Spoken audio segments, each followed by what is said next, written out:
Seguimos en Noticias Globovisión Economía. A esta hora con nosotros Jorge Piedrahita. Le damos la bienvenida a través de Zoom. Está con nosotros la tarde de hoy. Él es economista de la Universidad de Buenos Aires, además de asesor de Copérnico Recovery Fund y CEO de Gear Capital. Está con nosotros la tarde de hoy para hablar sobre las relaciones internacionales y lo que tiene que ver con la política económica.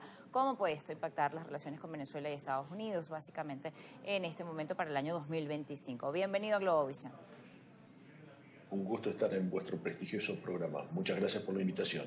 Bien, queríamos comenzar en la tarde de hoy con lo que se puede ver de cara a lo que van a ser estas relaciones con la nueva presidencia de Donald Trump en la Casa Blanca con Venezuela. ¿Qué podríamos estar viendo de cara al año 2025, cuando una vez Trump asuma la presidencia por segunda vez?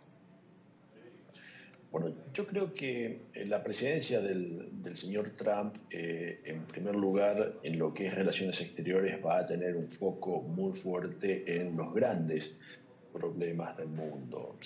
Llamémoslo Gaza, Ucrania, la relación con Irán, los temas con China, etcétera. Pero aquí también tenemos que considerar algunas de las personas que ha nominado el presidente Trump. En particular, nominó al senador Marco Rubio como secretario de Estado. El senador Marco Rubio es de origen cubano y es un duro en lo que es las relaciones exteriores hacia países como Cuba, Venezuela, etc. No estoy haciendo un diagnóstico político, sino simplemente señalando los hechos. También es importante mencionar que Trump ha hablado o ha, digamos, ya nominado a Mike Waltz como asesor de seguridad nacional, un rol muy importante que trabajaría mano a mano con Marco Rubio. Y lo que estoy oyendo es que lo que es relaciones exteriores, Venezuela no sería una prioridad, ni siquiera el resto de Latinoamérica. Lamentablemente para los latinoamericanos no seríamos una prioridad en los momentos iniciales de la administración Trump, y Trump se ocuparía de manejar en forma directa los temas de relaciones exteriores con referencia a Ucrania, Gaza, Irán, etcétera, que había mencionado. Y Marco Rubio, parte del entendimiento que hay entre ellos, entiendo, es que Marco Rubio se ocuparía más en el día a día de lo que es Latinoamérica. Ahora, en medio de la escalada de un conflicto entre Rusia y Ucrania, el foco sobre el petróleo puede ser también una parte importante o parte de esos grandes problemas del mundo que podría estar viviendo un nuevo mandato de Trump. ¿Será más pragmático? ¿Será más dirigido a buscar soluciones que a entrar en conflictos políticos como lo hizo en el pasado? Bueno, Trump tiene ese ángulo mediante el cual él quiere hacer deals, quiere hacer transacciones. Él es transaccional en sus relaciones y esperamos que en este segundo gobierno también lo sea. Sin embargo, el eje inicialmente no está dado en el petróleo. De hecho, si vemos el comportamiento del precio del petróleo con toda la tensión que se ha generado en el Oriente Medio, la realidad es que estamos en un proceso de sobreoferta de petróleo. Y si a eso le sumamos el hecho de que Trump quiere que se produzca más petróleo dentro de los Estados Unidos y va a crear los incentivos para hacerlo, o sea, los Estados Unidos podría subir su producción en los próximos 4 años en unos 3 millones de barriles adicionales, y a los cuales le sumamos el aumento de producción de Argentina, de Brasil, de Guyana, etcétera.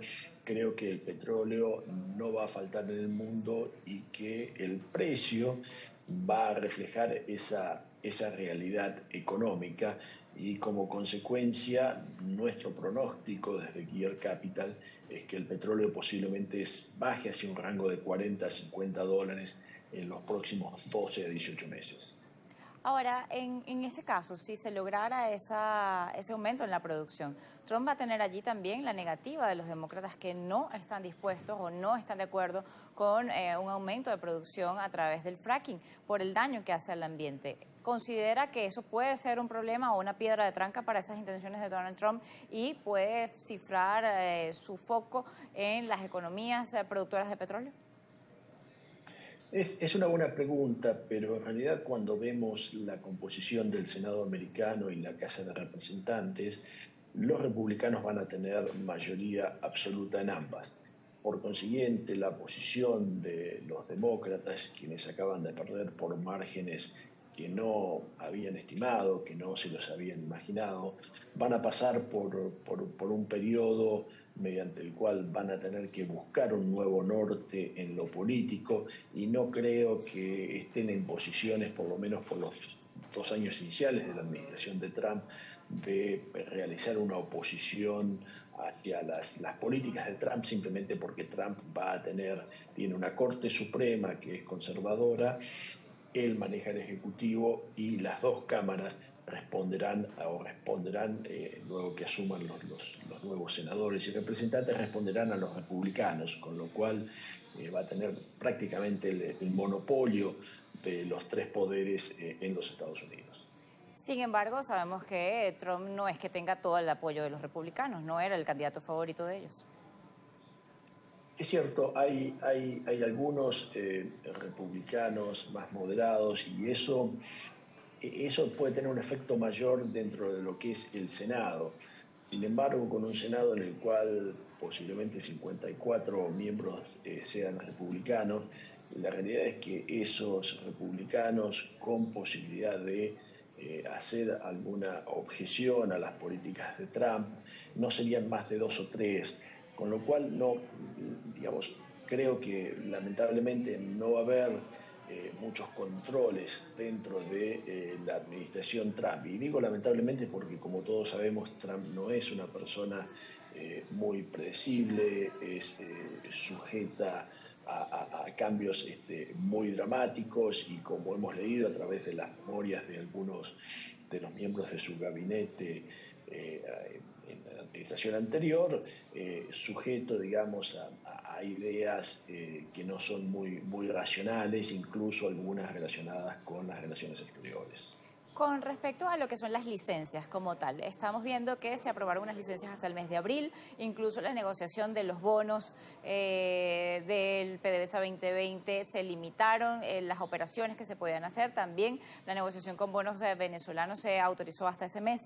Me gustaría saber si considera que esas licencias se van a seguir aprobando o que podríamos entrar en un proceso de una negociación distinta.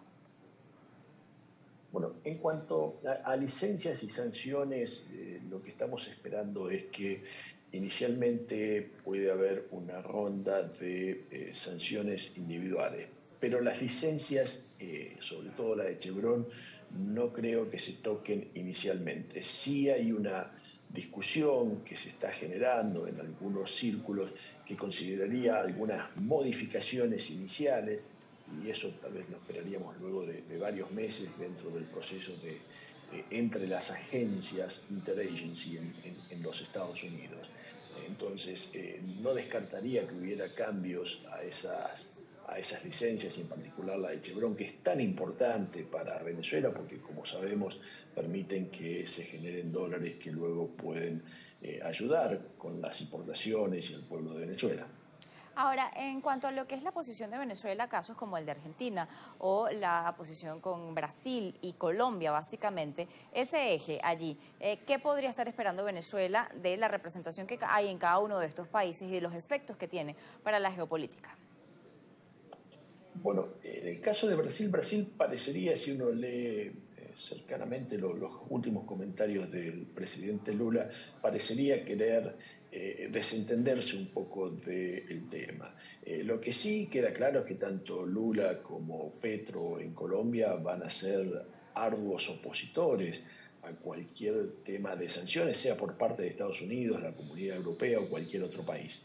En cambio, un país como Argentina, con posiciones, algunas de ellas muy extremistas, podría ser algunos de esos países en donde mayores sanciones, no solo a Venezuela en general, Argentina podría ser uno de esos países que aplauda las sanciones de los Estados Unidos. ¿Qué podemos estar viendo en el desempeño como tal de la economía en la región respecto a lo que son efectivamente las necesidades que va a tener el mundo en 2025, pero también esos retos que existen? Una escalada del conflicto con Ucrania, un aumento de la pobreza, una necesidad de equiparar la desigualdad que existe hoy día en el mundo. Los retos que está enfrentando el mundo de cara al 2025, ¿cómo pueden recomponer el tablero geopolítico? Bueno, lo que observamos es que China ha tenido un crecimiento menor al esperado y tal vez en el año 2025 esa tendencia continúe, pero también es importante porque cambia el tablero multilateral, geopolítico en forma dramática, las acciones que tome el presidente Trump. Y en particular en lo económico, se espera que Trump ponga tarifas hacia las importaciones. Las tarifas a las importaciones tienen el efecto de subir el precio interno de algunos bienes. Al subir el precio de los bienes internos sube la inflación y además de eso él ha mencionado que va a bajar los impuestos, sobre todo los impuestos corporativos, con lo cual el déficit subiría. Entonces esa combinación de inflación más elevada más un déficit en aumento llevaría a la Reserva Federal a un aumento relativamente brusco de las tasas en la segunda mitad del año 2025. Esto ya lo estamos viendo a través del precio del dólar. El dólar se ha estado apreciando. Cuando se aprecia el dólar es negativo para los commodities y esto significa que es negativo para la región de Latinoamérica en general. Y también, por supuesto, tendría su efecto en el caso de Venezuela, que no es inmune a estos vaivenes. Entonces, lamentablemente, las políticas de Trump creo que no son positivas para Latinoamérica. Le agradezco habernos atendido la tarde de hoy para Noticias Globovisión Economía.